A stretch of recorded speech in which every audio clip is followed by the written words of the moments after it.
Olá! Hoje a gente vai mergulhar de cabeça num assunto que, olha, basicamente define o nosso mundo digital hoje em dia: a engenharia de software.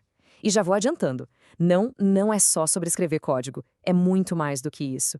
É a disciplina que constrói, do zero, as ferramentas, os jogos, os sistemas que a gente usa todo santo dia. Pensa um pouquinho no seu dia. Sabe, desde aquela apresentação montada rapidinho numa ferramenta como o Canva, até quando a gente se perde num jogo super complexo, tudo isso é software.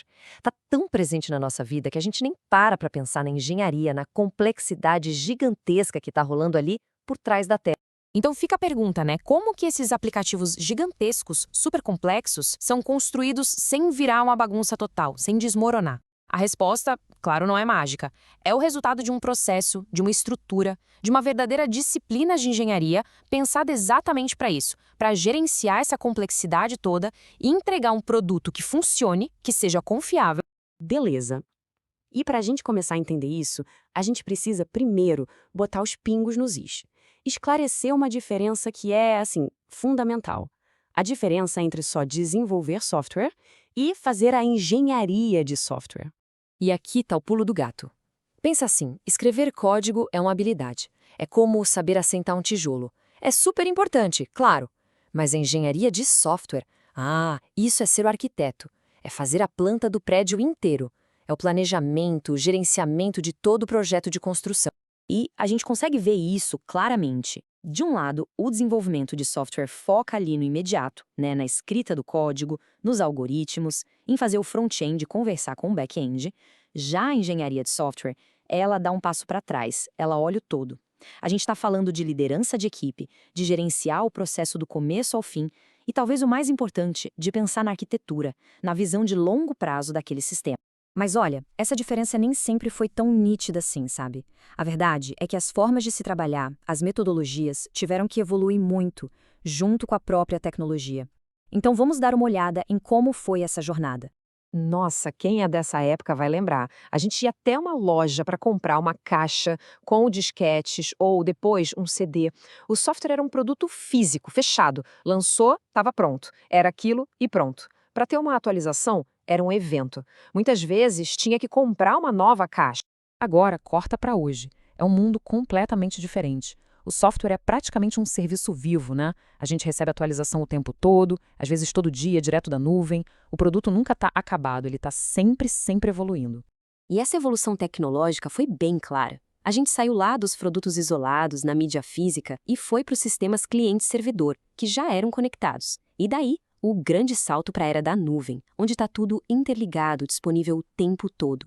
E é óbvio que o jeito de construir software teve que acompanhar essa mudança toda. Aquela metodologia antiga, chamada cascata lá de 1956, até que funcionava para o modelo da caixinha. Mas para a velocidade da nuvem, impossível.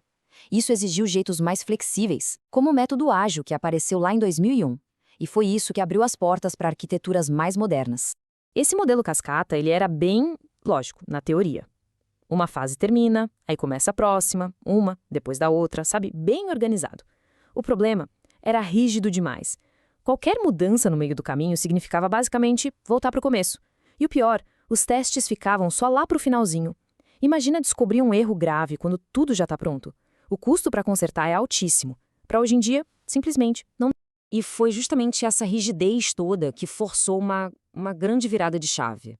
A engenharia de software moderna deixou de ser sobre seguir processos rígidos e passou a ser sobre pessoas. E essa é a mudança fundamental. Em vez de começar o projeto com uma lista fria de requisitos técnicos, o ponto de partida agora é outro. A gente começa com uma pergunta bem simples: o que a pessoa que vai usar isso quer alcançar?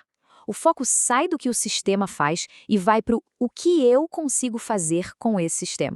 E acredite, essa frase simples é uma das ferramentas mais poderosas da engenharia de software hoje. É o formato do que a gente chama de história de usuário. A ideia é enquadrar cada pequena tarefa, cada nova funcionalidade, sempre do ponto de vista de quem vai usar. Qual o valor que isso entrega para a pessoa lá na ponta? Com isso, a tal da história de usuário vira a pecinha básica do trabalho. A gente não constrói mais um módulo de login. Não, a gente constrói a história. Como alguém que usa o sistema, eu quero entrar na minha conta com segurança para poder ver as minhas informações. Parece um detalhe, né? Mas essa mudança de perspectiva muda tudo. Mas, as histórias de usuários são só a ponta do iceberg. A engenharia de software é um universo imenso que não para de mudar. Então, vamos dar só uma olhadinha rápida no mapa do que essa área envolve hoje em dia. Olha só quanta coisa. O dia a dia de quem trabalha com isso envolve DevOps, que é a ponte entre o desenvolvimento e a operação, envolve pensar em arquiteturas como microserviços, desenhar APIs para um sistema conversar com o outro, usar tecnologias como containers e nuvem e, claro, garantir a qualidade de tudo isso. Sério, cada um desses pontos é um mundo à parte. E no fim das contas, é disso que se trata. A engenharia de software é a disciplina que pega milhões de linhas de código, equipes gigantes, requisitos que mudam toda hora e transforma todo esse caos em potencial em sistemas que a gente pode confiar. Sistemas estáveis, seguros, úteis, que no final do dia simplesmente funcionam. Então fica aqui uma provocação. A próxima vez que o celular avisar que tem uma atualização para um aplicativo, pense nisso. Aquele download pequeno não é só um conserto, é o resultado final de uma orquestra complexa de planejamento, de arquitetura, de testes, de colaboração. É engenharia em ação, bem ali, escondida na nossa frente.